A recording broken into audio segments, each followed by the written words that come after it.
¿Qué podría tener que ver una plaga de serpientes en un desierto hace miles de años con uno de los mensajes centrales de la fe cristiana? Hoy vamos a explorar la historia de la serpiente de bronce. Y vamos a ver que este relato, que a primera vista parece, un poco extraño, es en realidad una de las claves más profundas para entender el Evangelio.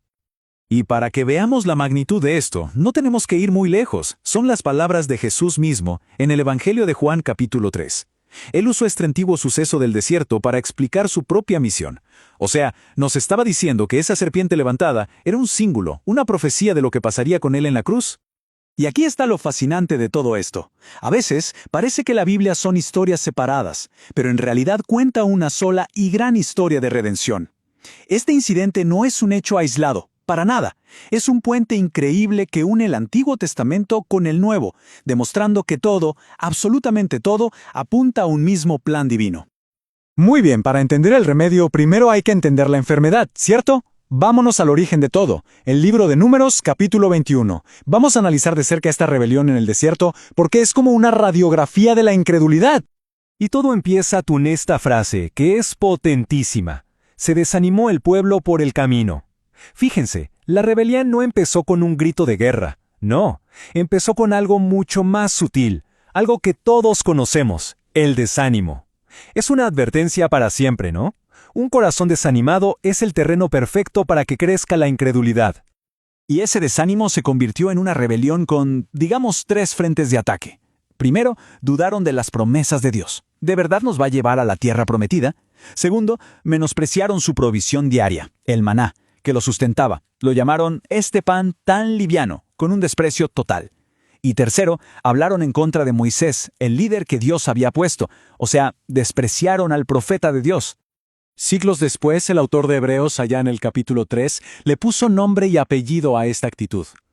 No la llamó una simple queja, no, la llamó un corazón malo de incredulidad. Esa falta de fe fue el motor que los llevó a dudar, a despreciar y a rebelarse, apartándolos del mismo Dios que los había sacado de la esclavitud en Egipto. Y claro, esa incredulidad no se quedó en el aire. La rebelión que nació en el corazón pronto tuvo una consecuencia física, real y terrible: la mordedura mortal. El relato de Números 21, versículo 6, es directo, casi brutal.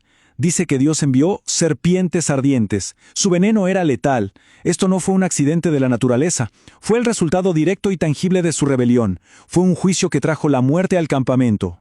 Lo que vemos aquí es un principio que recorre toda la Biblia: la retribución. Es decir, que las malas acciones tienen un castigo justo.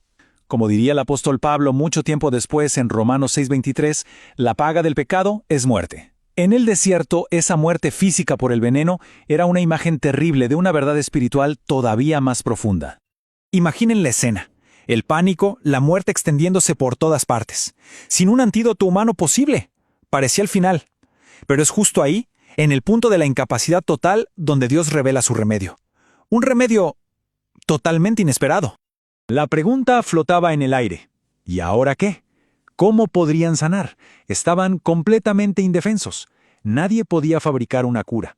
Estaban a merced de ese veneno mortal corriendo por sus venas. Y es precisamente en esa impotencia donde la historia da un giro de 180 grados. Justo cuando queda clarísimo que el ser humano no puede salvarse a sí mismo, ahí es donde Dios interviene. La solución tenía que venir de Él.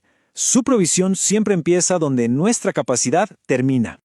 Las instrucciones que Dios le da a Moisés son, desconcertantes, por decirlo menos. Primero, hazte una serpiente de bronce, la misma imagen de lo que los estaba matando. Segundo, ponla sobre un asta, bien alto, para que todos la vieran. Y tercero, la parte más sencilla, y a la vez la más difícil. Cualquiera que fuere mordido y mirare a ella, vivirá. Así de simple. Y ahora sí, llegamos al corazón de todo. Este remedio tan extraño en el desierto no es solo una historia antigua. Es una de las ilustraciones más claras y poderosas del Evangelio que vamos a encontrar en todo el Antiguo Testamento. El paralelo es perfecto. Piensen un momento. El veneno mortal es una figura del pecado. La serpiente levantada en el asta es una prefiguración de Cristo levantado en la cruz. Y el mandato de mirar para vivir es la sombra exacta de la instrucción del Evangelio, creer para vivir. Es la misma idea con 2000 años de diferencia.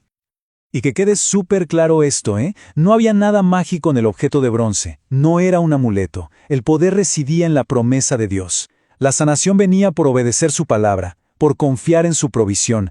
El simple acto de levantar la vista era la demostración externa de una fe interna. Y así, la historia nos deja con una pregunta que atraviesa los siglos y llega hasta hoy. El remedio estaba ahí, a la vista de todos en el campamento. La serpiente estaba levantada. La pregunta ya no era si había una cura. La pregunta era si cada persona, individualmente, miraría hacia ella para vivir. Si esta conexión ha despertado curiosidad, de verdad, aquí están los pasajes clave para profundizar. Vale muchísimo la pena leerlos uno tras otro, desde el relato original en Números hasta su increíble cumplimiento en el Nuevo Testamento. Y con esta reflexión llegamos al final. Si este análisis ha sido de ayuda o ha aportado una nueva perspectiva, anímense a compartirlo. Y por supuesto, nos encantaría leer qué piensan en los comentarios. ¿Qué es lo que más impacta de esta conexión entre la serpiente de bronce y la cruz? Gracias por acompañarnos.